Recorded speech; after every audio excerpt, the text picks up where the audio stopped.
Hello, everyone. Apparently, it wasn't only former President Muhammadu Buhari that was sick in London, but also that former President Abdulsalam Abubakar is also sick in London. Both of them have been sick over there in London.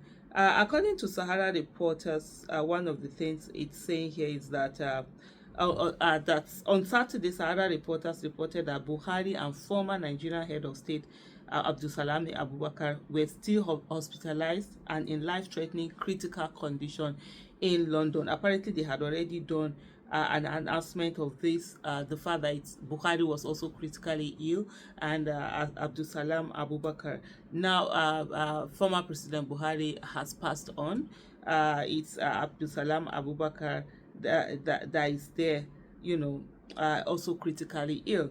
Sahara Reporters learned further from a presidency source that the two former heads are dying and dealing with undisclosed illnesses, also worsened by their old age. Of course, when you get to a particular age, you're going to have sicknesses. It's a normal thing about life. You're going to have all manner of sicknesses, and then it moving on to when someone will pass on.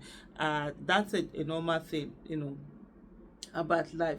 It said, on the other hand, Buhari had been in and out of the intensive care unit of UK hospitals in recent weeks. These were the reports that they had done before. Now we're hearing of the death of former President Muhammadu Buhari. So just looking at, I'm just trying to get this whole report on it, just reading some of the things that they had been said on it. Buhari, in the meantime, just hold on for a moment. But it says Buhari, who led Africa's most populous country from 2015 to 2023 as a democratic leader, had been in the UK for months. Now he's late now. He died there. Unfortunately, he didn't get to come back home. Buhari also said Buhari expressed regret over his inability to attend the 50th anniversary celebration of the Economic Community of West African States (ECOWAS) held in Lagos on May 28.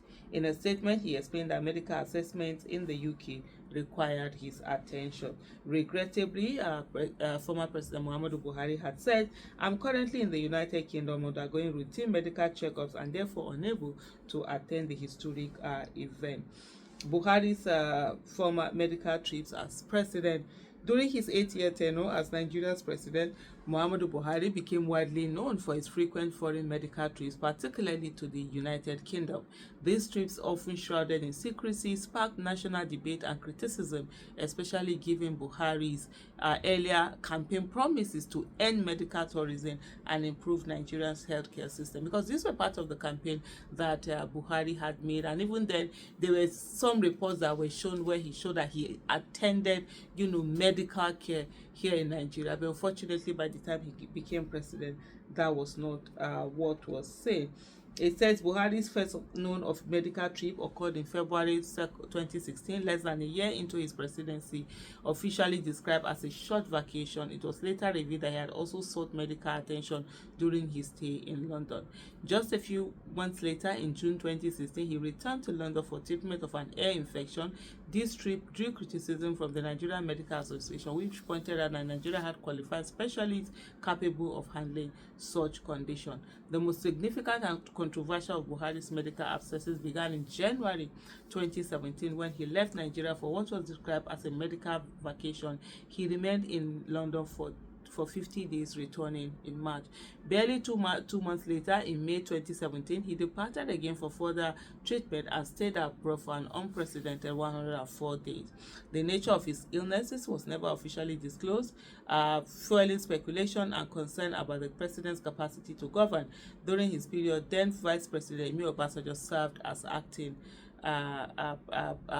president.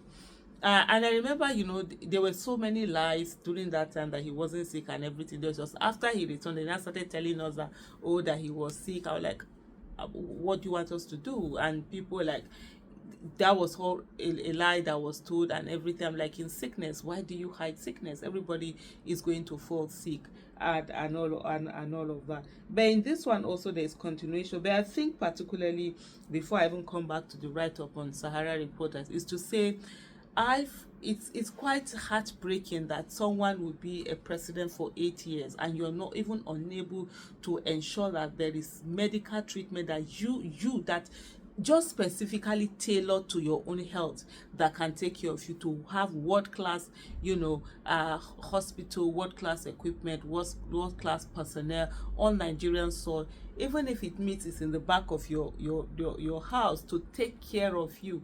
That couldn't be done, talk less of take care of other people who might have the same ailment as you have. We are having two former presidents having to go abroad to go and get medical system. Even the illegitimate president that is here right now, you find out that what he does oftentimes is also to go abroad and go and seek for medical care out there. It's just so heartbreaking, these things, when you put all of this together and say these are people who have been in position to actually be able to effect positive change, not just only for the people but also for themselves, but oftentimes they neglect their self.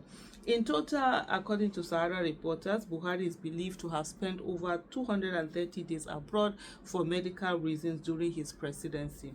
The financial cost of these trips, particularly the operation and maintenance of the presidential jet, was estimated by some media outlets to range between 1.1 billion and 5.4 billion. In this kind of thing, I look at it, what is even the essence of keeping the presidential jet over there? You can put on the presidential jet. When you fly in there, you're not going to come back immediately. Ask the jet to come back to Nigeria, come and be in Nigeria where it has a space, and then when it's done, when you're ready to come back, it just takes like how long? From Abuja to over there is 6 hours. 6 hours from Abuja to London is 6 hours. You fly in on your 6 hours, pick up the next day, prepare everything, pick up the president and bring them in, and that saves tons of money for Nigeria. That whole money that is being spent on paying for the hangar, for the aircraft and for the presidential aircraft and all of that, can actually be channeled towards something different that works for the whole of Nigeria. But at the end of the day, I think most times we don't think about mortality. We don't think about the fact that we're just going to go, we're just going to die, and then what happens? What are we meeting out there? In what way have we treated our fellow human beings, especially when we've been in position of leadership? And I just hope that this, for Buhari, is done. His own is over. I mean, for the rest of us, these are lessons that we should be learning. This whole thing should be about us. How are our people going to think about us when we govern, or we're in a certain position of leadership? How are people going to think about us? What are they going to say? Are they going to be wishing us our souls to rest in peace, or for our souls to rest in pieces? These are things that, for everyone who, either in the public space, aspire for leadership in any leadership capacity in whatever way, these are things that we almost continue to think about.